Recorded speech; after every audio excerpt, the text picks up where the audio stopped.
Hey, what's up, everybody? This is Charles Sabansi. I want to welcome you guys to another episode of the Dreamerspro Show, where we cover everything from sports, hot topics, classic debates, entertainment, and when we give you guys a fresh perspective on things and how we see them. And today we got a pretty interesting show. But before we get into it, please make sure you like the video and subscribe to the channel. And also happy, 4th of July to the Americans out there who care, or the Americans out there and the people who celebrate it. Here I am working. Funny enough, speaking of 4th of July, I woke up today because I'm out of the country right now. So I woke up today, I started working. I said, hold on. I said, today's 4th of July, and I'm here working, but it's all good. I'm sure a lot of you guys are going to appreciate the fact that we put out content today. So I just want to wish you guys a nice day off if you guys are off today. Anyway, let's get to it here. So as you guys know, a bunch of people got fired at ESPN. We produced litany of shows on this. We covered the Jalen Williams firing with Jeff Van Gundy. While we were doing that live, we then found out live that Max Kellerman had been fired. We produced a lot of content around that.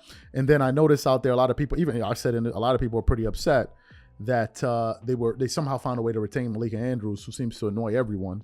But meanwhile, at the same time, they got rid of some of these big name players. Some people say, well, because their salary is low. I'm like, yeah, bro, read the room. We understand that salary is low. There are a lot of people that you can get with a low salary, but whatever, she's very, very polarizing, and she turns off a lot of people. But anyway, so that's what people said. We covered that. So yesterday, it's kind of relaxing. It was a Sunday. And then I came across an episode from Stephen A. Smith's podcast called No Mercy.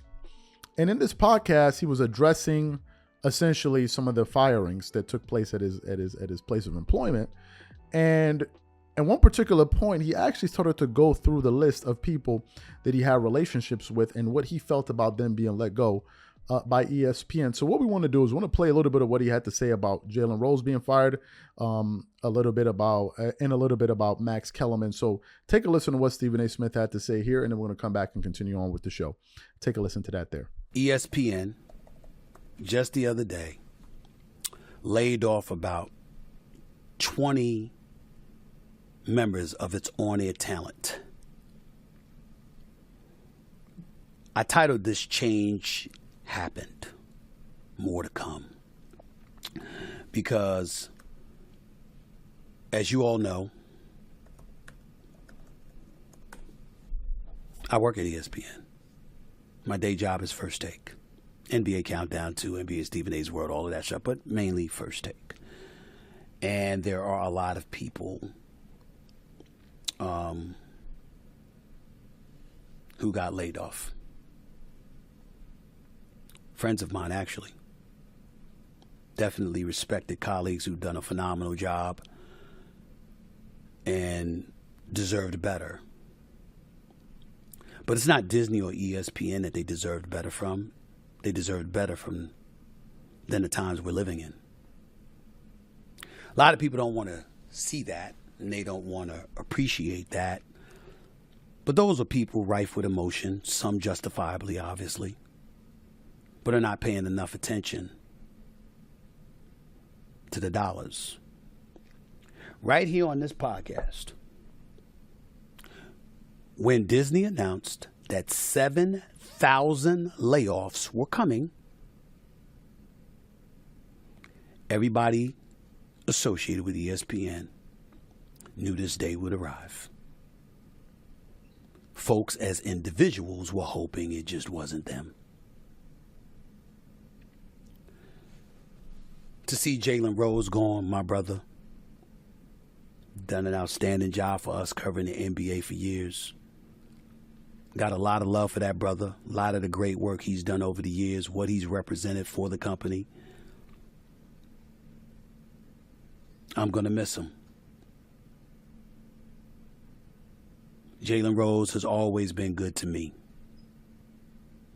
And I loved working with him on NBA Countdown. He is a brilliant, brilliant basketball mind.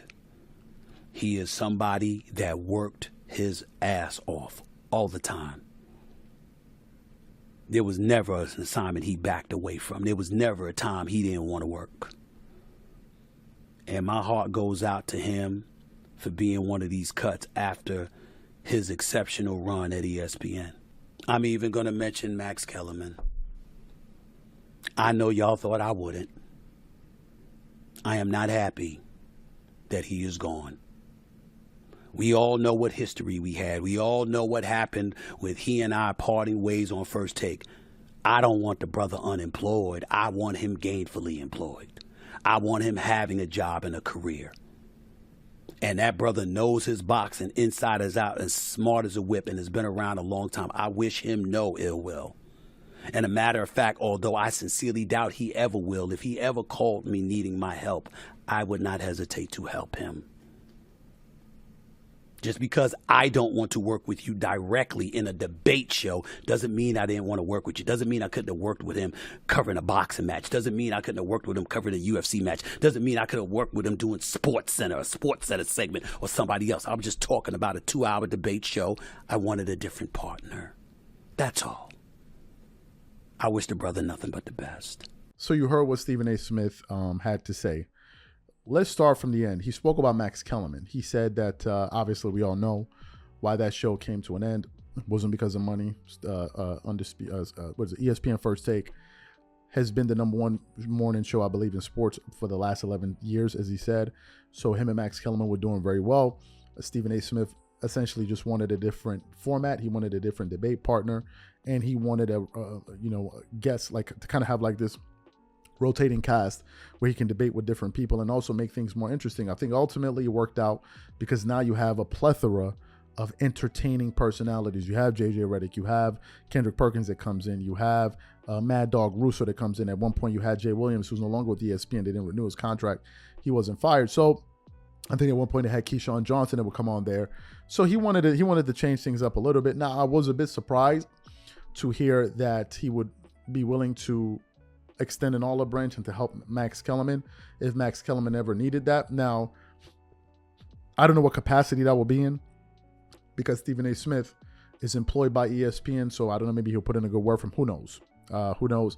He also expressed the fact that he feels like Max Kellerman is talented enough to land on his feet. He also spoke about Jalen Rose. That one really surprised me. The Jalen Rose one surprised me. The Jeff Van Gundy, I don't know why they got rid of Jeff Van Gundy. I really, really liked Jeff Van Gundy. I really did. Now, some people are saying, well, they're blaming Pat McAfee because, he has this exorbitant contract with ESPN. Where I think they're paying him $30 million a year, some huge number, $20 million or something like that a year. And a lot of people are blaming Pat McAfee. And funny enough, Pat McAfee has found Pat McAfee now is what do they call it? Guilt by association.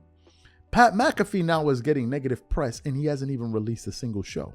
Just by the fact that he signed on with them and they fired all of his people, the shrapnel of criticism, to use Stephen A. Smith's terms, has now started to land on his shoulders. And now a lot of people are pointing some of their anger towards him. I also noticed that quite a bit of people are upset with Pat McAfee that he decided to join ESPN, which is quite surprising because one would think that ESPN is a worldwide leader in sports, that people would kind of be pushing for him to go to a bigger platform, but it seems like a good amount of his viewers are not happy with that decision. Also, to hear Stephen A. Smith publicly say these things about some firings that the network made, it's really interesting because Stephen A. Smith is signed to ESPN, right? He's signed to ESPN, so it's quite interesting to kind of to hear him express views that kind of are opposed to some of the decisions that his employer has made. But he said it before that, his podcast is his own podcast. He has the liberty to say whatever it is that he wants to say, which is fair.